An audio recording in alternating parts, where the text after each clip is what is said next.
Alors, Greg et David du Palma Show, merci d'avoir accepté l'interview pour Fréquence Cramia. Voilà, est-ce que vous pouvez un peu vous présenter pour ceux qui vous connaissent pas? Alors, nous on s'appelle le Palma Show. Excuse-nous, on est en train de bouffer en même temps et en train de boire des bières. C'est pas bien de dire ça à l'antenne, mais bon, on le dit quand même.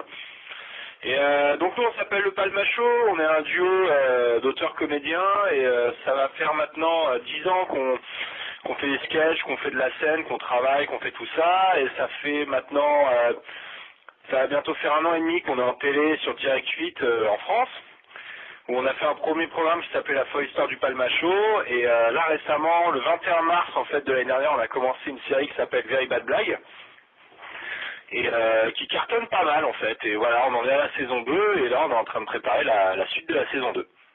Ok. Et comment vous êtes connus, les deux? On s'est connus au collège. Là c'est Grégoire qui parle, hein, parce que on s'est connus au collège et parce qu'en fait mon petit frère était pote avec David, parce qu'on a 2 ans d'écart. Et puis à force de traîner ensemble, on s'est rendu compte qu'on avait les mêmes kiffs, etc.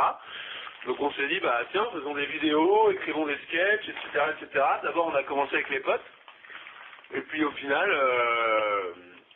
on a continué, on a perduré, on a commencé à écrire un spectacle, et puis de fil en aiguille, on a fait des vidéos, etc. Et puis on a toujours voulu continuer de s'amuser tout en travaillant sérieusement. Donc ça a été beaucoup de boulot, mais on en est arrivé à bout, quoi. Donc ça fait longtemps qu'on se connaît. Ça fait 15 ans qu'on se connaît. Ah, quand même. Et puis comment l'idée est venue de créer le Palma Show, en fait? Quand on s'en est venu, c'est ce qu'on dit, c'est qu'en fait, on admirait énormément des mecs comme les nuls et les inconnus, Ouais. et qui sont pour nous les maîtres, des super humoristes. Et on a eu envie de faire pareil. On avait le même humour avec Greg, on s'est dit viens, on essaie d'écrire des sketchs. Au début, tu écris ça juste pour déconner, tu vois, pour tourner ça le mercredi après-midi avec tes potes, avec une caméra à la con. Et puis au bout d'un moment, tu te rends compte que c'est ce que tu as vraiment envie de faire, donc tu te mets à bosser énormément pour t'améliorer et essayer de faire un truc bien, quoi. Et au Ok. départ, on s'appelait pas Palma Show, au départ, on s'était donné le nom des Comical Brothers. On a trouvé ça nul, c'est Palma Show, c'est quand même beaucoup mieux. Et du coup, on a gardé Palma Show, en fait. Et après, donc, vous avez eu contact avec Direct 8, ou bien c'est eux qui ont pris contact avec vous? Alors c'est eux qui ont pris contact avec nous grâce aux vidéos qu'on avait faites et d'une part sur internet qu'on avait mis sur YouTube et Dailymotion, et aussi parce que on était sur un site internet qui s'appelait Combini, enfin qui s'appelle toujours Combini, Konbini. Et en fait, on avait fait des parodies de films dessus, et donc celle-là, plus toutes celles qui étaient sur YouTube et Dailymotion, Direct 8 les a vues, ils nous ont contactés pour ça, et ils nous ont dit que chez eux, ça manquait, entre guillemets, d'une case vraiment d'humour, en fait, et qui nous laissaient notre chance, qu'on avait carte blanche pour faire des parodies, donc on a commencé par faire 52 parodies sur Direct 8, un programme qui s'appelle La folle histoire du Palma Show. Et ça regroupait en fait 13 émissions de 22 minutes où à l'intérieur il y avait plein de parodies et une histoire aussi dedans. Et après on a proposé le projet Very Bad Blague. Donc on a fait une première saison de 110 épisodes. Là la deuxième saison on en a fait 60 et là on va bientôt tourner les 30 derniers là. Ok. Donc Donc voilà où nous en sommes aujourd'hui et comment Direct nous a contactés. Ok. Et c'est suite au succès donc de la folle histoire du Palma Show que vous avez eu l'idée de créer Very Bad Blague? Non, en fait, la folle histoire du Palma Show, ça a eu son succès. Après, Direct 8 nous a demandé si on avait un autre programme. Et en fait, Very Bad Blague, on l'avait depuis très longtemps. Ça faisait 2 ans qu'on avait l'idée en fait de faire ce programme, mais on n'avait jamais vraiment eu l'occasion de le présenter. Et ce qui a tout de suite attiré Direct 8, c'était en fait les parodies. Et puis une fois qu'on a terminé la première saison de la folle histoire, on leur a tout de suite dit, écoutez, on a un autre programme qui est pas mal aussi. Regardez, ça s'appelle Very Bad Blague. Ok. Et puis pour ceux qui connaissent pas encore Very Bad Blague, est-ce que vous pouvez nous expliquer en gros de quoi c'est fait, de quoi ça parle? Alors c'est assez conceptuel, Very Bad Blague, c'est-à-dire que il n'y a pas de concept. Déjà d'une, il n'y a pas de concept, c'est que tous les jours on fait un sketch en fait. Very Bad Blague c'est juste des sketchs. Le seul concept c'est la caméra fixe. Voilà, c'est-à-dire que la caméra ne bouge pas, c'est un plan fixe et on fait plein de conneries à l'intérieur. C'est-à-dire qu'en fait on tourne en dérision une situation du quotidien. Donc ça peut être quand on va à la banque, quand on va chez le coiffeur, des trucs comme ça. Et puis au fur et à mesure que la série a avancé, ça s'est transformé en mini court-métrage, c'est-à-dire que on peut aussi faire des trucs comme quand on est dans le corps humain, enfin quand on est dans le cerveau humain, quand on est apôtre. On a commencé petit à petit à faire des mini-histoires, c'est-à-dire qu'au lieu de faire juste des sketchs tout simples, on a commencé à pousser en fait le concept un tout petit peu plus loin. Donc c'est vraiment ça, c'est tourner en dérision et avec de l'absurde, des scènes de tous les jours ou des scènes historiques ou des histoires toutes simples. Ok. Puis au niveau des sketchs que vous faites, c'est qui lance l'idée du sketch? C'est un peu les deux, vous concertez ou bien? Ah bah oui, pour l'écriture des sketchs, on se concerte, on est tous les deux, on écrit à deux, on se pose, on trouve les thèmes, on dit chacun des thèmes qui nous font marrer. Et puis après, à partir de là, on commence à se donner, à dire, tiens, par exemple, pour le cerveau, ça serait marrant que nous-mêmes, on soit le cerveau et que les parties du corps soient des humains, enfin, représentées par des humains, comme on a fait dans notre dernier sketch. Et puis après, à partir de là, on écrit, chacun donne son avis, on discute, on rectifie, on annule, on supprime, on repart, c'est un vrai travail à deux, en fait. Ok. Et ce travail, il vous prend combien de temps dans une journée? Il nous prend beaucoup de temps dans une journée. Quand on est en période d'écriture, c'est encore. En fait, on se disait toujours qu'on avait la chance de pas avoir un boulot d'heures de bureau, c'est-à-dire qu'on n'était pas obligé de se lever le matin et de rentrer le soir à l'heure fixe, mais malgré tout, on s'impose ça. On s'impose le matin, on se voit vers 9 heures et puis on écrit jusqu'à ce qu'il n'y ait plus d'inspiration. C'est-à-dire que des fois, ça peut durer seulement 3 heures, comme des fois, ça peut durer toute une journée. Ça dépend vraiment de l'inspiration du jour, quoi. Ok.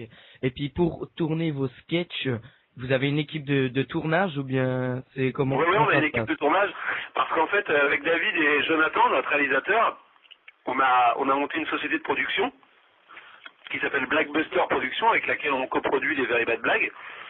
On a la chance de pouvoir d'avoir pu engager des gens qui sont spécialisés dans ce qu'on fait, en plus dans ce qu'on recherche.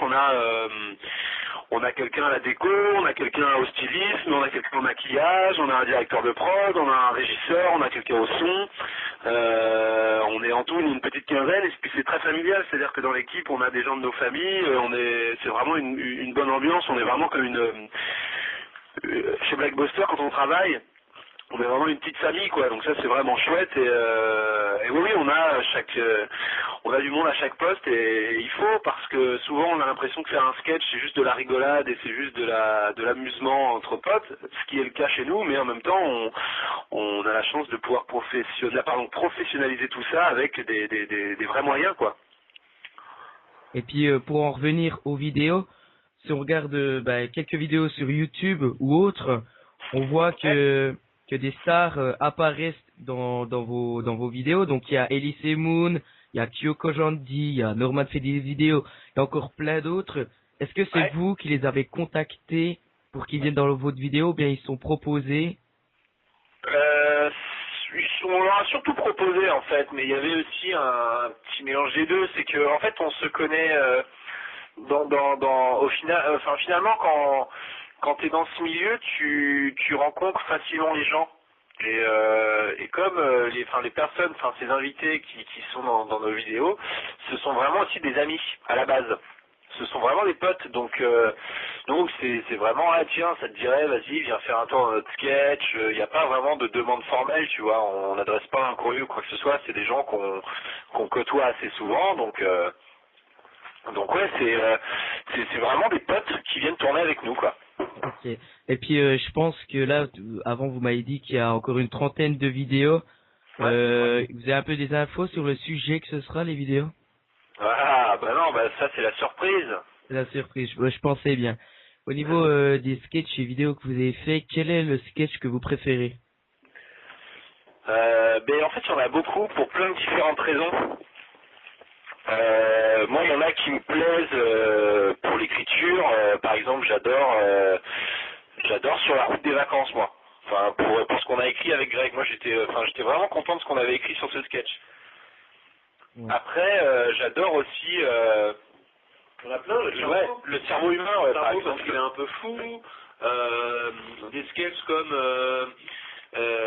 Comme le petit-déj, on a fait un truc avec c'est ce qui s'appelle le premier petit-déj, où il y a un mec, c'est plein de matins en fait, où le mec il est avec la fille avec qui il a passé la nuit, et au final tu te rends compte que c'est un con, etc. Mais ça c'est assez... et donc, ouais, ça ressemble un petit peu à la société, c'est marrant, donc c'est des sketchs qui touchent un peu tout le monde, que tout le monde est susceptible de vivre un jour ou d'avoir vécu. Moi j'aime beaucoup les si tu vois les apôtres parce que justement il y a tous les potes qui sont dedans et en fait chaque sketch a son petit truc. On a toujours un faible pour bon il y en a qu'on aime pas, hein, qu'on trouve nul forcément parce que sur 60 tu fais forcément des ratés, mais chaque sketch a son truc qui nous plaît en fait. Ok. Et puis donc en décembre, vous avez été invité au Festival du Rire de Montreux. Ouais, Montreux, la Suisse. Voilà, donc en Suisse. Et vous avez réalisé un petit court-métrage d'une 12aine de minutes intitulé Lost in Montreux, où on retrouve plusieurs artistes. Il y a Pierre Palmade, il y a Chantal Lobby, Olivier de Benoît. Comment, donc dans Very Bad Blague, le film, est-ce que ça va vraiment, est-ce que vous voulez vraiment faire un film de Very Bad Blague?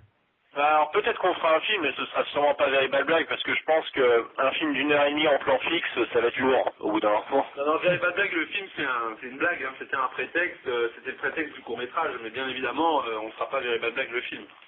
Mais c'est possible qu'on fasse un film. Tout à fait. Et puis au niveau de la télévision, vous êtes tout le temps sur des Rec 8 ou bien vous avez eu des autres propositions? Oui, on a vu. On voit pas mal de gens en fait, parce qu'on se rend compte au final que la télé c'est quand même un monde assez petit, où tout le monde se connaît, où tout le monde connaît les programmes des uns et des autres. Effectivement, là pour le moment on est sur Direct 8, on a eu quelques approches avec des chaînes, avec d'autres chaînes, donc là on est en train de voir, mais on se concentre, ça paraît un peu bête de dire ça, mais pour le moment on se concentre vraiment sur les 35-40 là qu'on doit faire, les prochains Very Bad Blague qu'on doit faire, et après on pourra réfléchir sérieusement à l'avenir, quoi, à ce qu'on va faire après. Mais c'est vrai que sur Direct 8, tu vois, on est vraiment bien parce qu'on a une liberté de ton qui est pas donnée à toutes les chaînes. On fait vraiment ce qu'on veut, donc nous on est bien quoi sur cette chaîne. Ok. Et puis on approche de la fin de l'interview. J'ai encore juste quelques questions. Donc on a vu des sketchs comme le disais avant avec Pierre Palmade, Kianko Jandy et tout. Mais si vous devriez, on vous proposerait de faire un sketch avec la personne de votre choix. Il y en a plusieurs. Mais il y en a beaucoup. On en dit deux chacun. On a le droit d'en dire deux chacun? Faites-le-moi, il n'y a pas de problème. Alors, on va dire ce qu'on aimerait en tous les cas. Alors on aimerait bien, je sais qu'on aimerait bien Alexandre Astier. Ouais. On aimerait bien Jean Dujardin, forcément. Qui on aimerait bien? Moi j'aimerais bien Alain Chabat. Oui, Alain Chabat, bien sûr. Et peut-être pour le mythe, Andy Samberg. Allez, ouais, un Américain. On vise loin, on vise le top. Ouais, hier j'ai parlé avec Julien Donzé, je sais pas, je pense que vous connaissez. Ouais. Et puis lui c'était Skrillex. Ah, Skrillex, lui, Skrillex. D'accord, ok. Donc voilà quoi, chacun ses goûts. Et puis Exactement. on arrive à la dernière question de l'interview. Est-ce que vous avez un petit mot à dire pour la fin? On a été particulièrement bien reçus en Suisse. On a été très séduits par la Suisse. Ouais. Vraiment, on a adoré le festival de Montreux. L'ambiance était chouette. Chez vous, on respire bien. C'est beau. Vous avez un chouette pays. À la fois, le festival était bien réussi. Et en même temps, les personnes qui s'en occupaient, c'est-à-dire les résidents, les Suisses, hein, étaient vraiment très très gentils. Beaucoup ne connaissaient pas ce qu'on faisait, donc les gens se sont intéressés. En fait, il n'y a pas eu juste des c'est bien, vous faites ça, mais en fait on connaît pas, mais on vous dit quand même que c'est bien. Les gens ont été regardés, les gens se sont renseignés. Les gens étaient vraiment très agréables en fait, c'était très chouette. Donc le jour où on remonte un spectacle sur scène, parce qu'on compte refaire un spectacle, bon c'est pas encore tout de suite, mais on viendra en Suisse. Ouais, on fera tout pour venir dans le Jura. Alors le Palma Show, Grégoire et David, je vous remercie d'avoir accepté l'interview pour Fréquence Cramia. Merci, merci beaucoup, merci de nous avoir interviewés, c'était très sympa de votre part. Bah, merci à vous d'avoir accepté.